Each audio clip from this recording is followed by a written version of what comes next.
Hello friends, my Pacific wall में आप सभी का स्वागत है।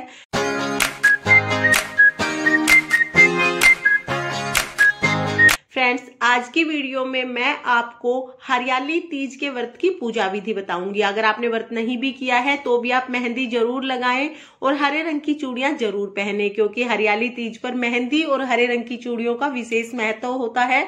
और अगर आपने व्रत नहीं किया है तो भी आप ये पूजा कर सकते हैं। हरियाली तीज इस वर्ष 11 अगस्त को मनाई जाएगी और श्रावण मास के शुक्ल पक्ष की तृतीया को हरियाली तीज मनाई जाती है। तो पूजा करने के लिए सबसे पहले हम लोग चौकी लगा लेंगे। चौकी पर लाल या सफेद रंग का कपड़ा बिछा लें। मैंने यहाँ पर लाल रंग का आसन बिछाया है। उसके बाद हम लोग जो हमने मिट्टी के गणेश जी, पार्वती मैया और शिव शंकर भोले भंडारी बनाए थे, उन्हें थाली में विराजमान कराएंगे। तो विराजमान कराने के लिए पहले मैं थोड़े थोड़े अक्षत रखूंगी यहाँ पर, और अक्षत का आसन देकर मैं यहाँ पर सभी को विराजमान कराऊंगी। तो देखिए, मैंने गणेश जी को विराजमान करा दिया है। इसके बाद मैं पार्वती मैया को विराजमान कराऊंगी। तो यहाँ पर पार्वती मैया को विराजमान करा दिया है और इसके बाद मैं शिव शंकर भोले भंडारी को विराजमान करा दूंगी। इसके बाद हम सभी को जल चढ़ाएंगे। हम यहाँ पर पहले जल चढ़ाएंगे, फिर पंचामृत चढ़ाएंगे और उसके बाद फिर से जल चढ़ाएंगे। तो यहाँ पर मैंने जल ले लिया है। मैं थोड़ा थोड़ा सा जल सभी को चढ़ा दूंगी, गणेश जी को, फिर उसके बाद शिव शंकर भोले भंडारी को, फिर उसके बाद पार्वती मैया को। तो यहाँ पर मैंने सभी को जल समर्पित कर दिया है। इसके बाद मैं सभी पर पंचामृत चढ़ाऊंगी, पंचामृत से सभी को स्नान कराऊंगी। तो देखिए, मैं थोड़ा थोड़ा सा ही जल और पंचामृत चढ़ाऊंगी, क्योंकि मूर्तियां मिट्टी की हैं, तो इसलिए मैं थोड़ा थोड़ा सा पंचामृत यहाँ पर सभी पर समर्पित करूंगी। तो देखिए, इस तरह से हम लोग सभी को पंचामृत से स्नान करा देंगे। फ्रेंड्स, हरियाली तीज के दिन जो ये मूर्तियां हम पूजा करते हैं, जिन मूर्तियों की, वो मिट्टी से बनाई जाती हैं। या तो आप बालू रेत से बना लें या मिट्टी से बना लें, और अगर गंगा जी की मिट्टी मिल जाए तो बहुत ही अच्छी बात है। लेकिन अगर आपको गंगा जी की मिट्टी नहीं मिलती है तो घर पर आपको जो भी बालू या जो भी मिट्टी मिले उसमें आप थोड़ा सा गंगा जल मिला लें और उसके बाद आप ये मूर्तियां बना लें।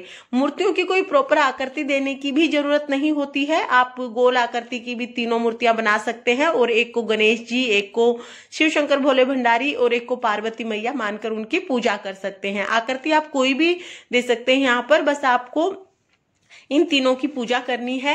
तो हम गणेश जी को भी यहाँ पर तिलक लगा देंगे, शिव शंकर भोले भंडारी को और पार्वती मैया को, सभी को पहले चंदन का तिलक लगाया है मैंने। उसके बाद गणेश जी को मैंने यहाँ पर सिंदूर का तिलक लगाया है। और मैया को जब हम सिंदूर का या रोली का तिलक लगाएंगे तो चुटकी से लगाएंगे, ताकि बाद में जो सुहाग लिया जाता है तो उसमें आसानी रहे। तो और शिव शंकर भोले भंडारी पर सिंदूर या हल्दी नहीं चढ़ाया जाता है, तो उनको सिर्फ चंदन का तिलक लगाएंगे हम लोग। या आपके पास भस्म है तो आप भस्म का तिलक लगा सकते हैं। इसके बाद मैं गणेश जी को जनेऊ समर्पित करूंगी। दिया मैंने जला लिया है और यहाँ पर मैं गणेश जी को जनेऊ समर्पित कर दूंगी। अगर आपके पास जनेऊ नहीं है तो जो कच्चा सूत होता है, आप उसको 7 बार लपेटकर उसका जनेऊ बना सकते हैं। और इसके बाद मैं पार्वती मैया को चुनरी समर्पित करूंगी। तो यहाँ पर मैंने चुनरी उड़ा दी है मैया को। फ्रेंड्स, हरियाली तीज हर जगह पर अलग अलग तरीके से मनाई जाती है। कुछ जगहों पर हरियाली तीज के दिन व्रत किया जाता है, निर्जला व्रत होता है ये, और कुछ जगह पर हरियाली तीज के दिन व्रत नहीं किया जाता है। तो जिनके यहाँ पर हरियाली तीज के दिन व्रत किया जाता है वो लोग इस तरह से पूजा करते हैं। उसके बाद हम सभी को फूल समर्पित कर देंगे। तो यहाँ पर मैं गणेश जी को और गोरा मैया को यानी कि पार्वती मैया को लाल रंग के फूल समर्पित करूंगी, और शिव शंकर भोले भंडारी को मैं सफेद रंग के फूल समर्पित करूंगी। तो इसके बाद मैंने कुछ पीले रंग के फूल लिए हैं, वो मैं गोरा मैया को और गणेश जी को समर्पित कर दूंगी। और इसके अलावा जो भी फूल हमने लिए हैं, चौकी पर मैं सारे फूल लगा दूंगी, क्योंकि थाली बहुत छोटी है। उसके बाद हम शिव शंकर भोले भंडारी पर बेलपत्र चढ़ाएंगे और सभी को हम बेलपत्र समर्पित करेंगे। बेलपत्र समर्पित करने के बाद हम लोग भांग की पत्तियां ली थी मैंने, तो शिव शंकर भोले भंडारी को भांग, धतूरा, बेलपत्र, ये सभी चीजें चढ़ाई जाती हैं। तो यहाँ पर हम बेलपत्र के साथ साथ भांग के पत्ते भी चढ़ा देंगे शिव शंकर भोले भंडारी को। अगर आपके पास धतूरा है, धतूरे के फूल हैं, फल हैं या धतूरे के पत्ते हैं, तो आप वो सारी चीजें भी समर्पित कर सकते हैं। और इसके बाद हम लोग सभी को अक्षत समर्पित करेंगे। तो यहाँ पर मैं अक्षत चढ़ाऊंगी सभी को। यहाँ पर गणेश जी, गौरा मैया और शिव शंकर भोले भंडारी सभी को अक्षत समर्पित कर दिए हैं मैंने। इसके बाद पार्वती मैया को श्रृंगार का सामान चढ़ाएंगे। तो जो श्रृंगार का सामान हमने पार्वती मैया के लिए लिया है वो सभी हम पार्वती मैया को यहाँ पर समर्पित करेंगे। तो सबसे पहले हम लोग मेहंदी लेंगे, थोड़ी सी मेहंदी हम मैया के हाथों में इसमें लगा देंगे और इस तरह से हम मेहंदी टच करवाते हुए ये मेहंदी रख देंगे। उसके बाद जो भी श्रृंगार का सामान हम मैया को चढ़ाएंगे, क्योंकि थाली में इतनी जगह नहीं है तो मैं मैया को ये स्पर्श कराते हुए फिर चौकी पर एक तरफ रखती चली जाऊंगी।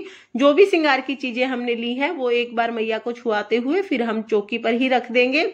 और फ्रेंड्स, जो हमने मैया के लिए सिंदूर लिया है, काजल लिया है और मेहंदी ली है, ये चीजें हम मैया को थोड़ी थोड़ी लगाएंगे। तो यहाँ पर मैंने मेहंदी पहले लगा दी है उसी कीप से, और अब मैंने सिंदूर लिया है इसमें इस तरह से चुटकी से हमें सिंदूर मैया को इस तरह से चढ़ाना है।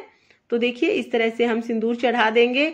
और जो काजल लिया है उसमें से हल्का सा काजल लेकर हम मैया को काजल चढ़ाएंगे। तो बाद में ये चीजें हम यहीं पर रख देंगे चौकी पर ही। फ्रेंड्स, सावन के महीने में शिव शंकर भोले भंडारी के साथ साथ पार्वती मैया की भी पूजा का बहुत अधिक महत्व है, क्योंकि कहते हैं कि पार्वती मैया ने शिव शंकर भोले भंडारी को पति के रूप में पाने के लिए बहुत कठिन तपस्या की थी और हजारों साल की तपस्या के बाद सावन के महीने में उन्हें वरदान प्राप्त हुआ था कि शिव शंकर भोले भंडारी उन्हें पति के रूप में प्राप्त होंगे। क्योंकि पार्वती मैया को सावन के महीने में ये वरदान प्राप्त हुआ था, तो इसलिए सावन के महीने में पार्वती मैया की विशेष तौर पर पूजा की जाती है। पार्वती मैया को 16 श्रृंगार चढ़ाए जाते हैं।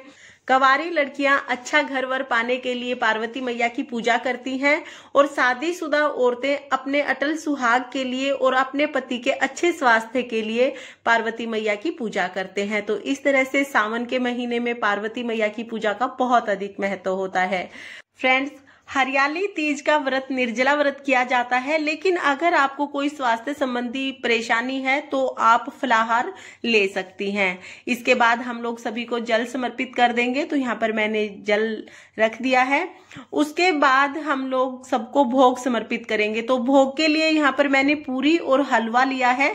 कई जगह पर मीठी पूरी और फीकी पूरी ली जाती हैं, और आप कोई भी ऋतु फल भी भोग में चढ़ा सकते हैं, मिश्री चढ़ा सकते हैं, कोई भी मिठाई ले सकते हैं। जिसके यहाँ पर जो भोग चढ़ाया जाता हो आप उस हिसाब से भोग चढ़ा दें। उसके बाद हम लोग सभी को धूप दिखाएंगे, दीप दिखाएंगे और इसके बाद हम लोग कहानी सुनते हैं। हरियाली तीज के व्रत की कथा सुनाई जाती है। कथा का वीडियो आपको मेरे चैनल पर मिल जाएगा, लिंक मैं आपको डिस्क्रिप्शन में दे दूंगी, आप वहां से देख लेना। क्योंकि अभी अगर मैं इसी वीडियो में कथा सुनाऊंगी तो वीडियो बहुत लंबी हो जाएगी, इसलिए कथा का वीडियो मैंने अलग कर दिया है। तो यहाँ पर हम कथा सुन लेंगे। कथा सुनने के बाद हम लोग एक साड़ी लेते हैं गौरा मैया के लिए। तो ये मैंने यहाँ पर साड़ी ली है और ये साड़ी हम लोग बाद में साड़ी और श्रृंगार का सामान मिनस कर सास को दे देते हैं। तो यहाँ पर गौरा मैया को हम लोग साड़ी समर्पित करेंगे। इसके बाद सभी को दक्षिणा समर्पित की जाती है। फ्रेंड्स, पूजा में दक्षिणा अवश्य समर्पित करें आप, क्योंकि पूजा में दक्षिणा हमारी पूजा में रही कमियों को पूरा कर देती है। तो इस तरह से सभी को दक्षिणा समर्पित कर दी है। अब मैं आरती करूंगी यहाँ पर। तो यहाँ पर सबसे पहले गणेश जी की आरती करेंगे, फिर पार्वती मैया की और शिव शंकर भोले भंडारी की आरती करेंगे। तो इस तरह से हमारी पूजा पूर्ण हो जाएगी।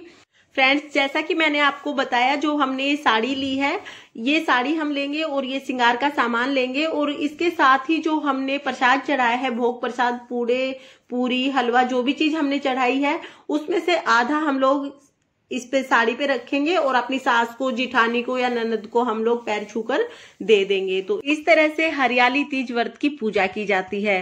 फ्रेंड्स, अगर आपको पूजा विधि पसंद आई हो तो वीडियो को लाइक करें, और अगर आपने अभी तक मेरे चैनल माई पैसिफिक वॉल को सब्सक्राइब नहीं किया है तो प्लीज सब्सक्राइब कर लीजिए और बेल आइकन को भी प्रेस कर दीजिए, ताकि मेरी आने वाली वीडियोज का नोटिफिकेशन आपको मिल जाए। देखने के लिए बहुत बहुत धन्यवाद।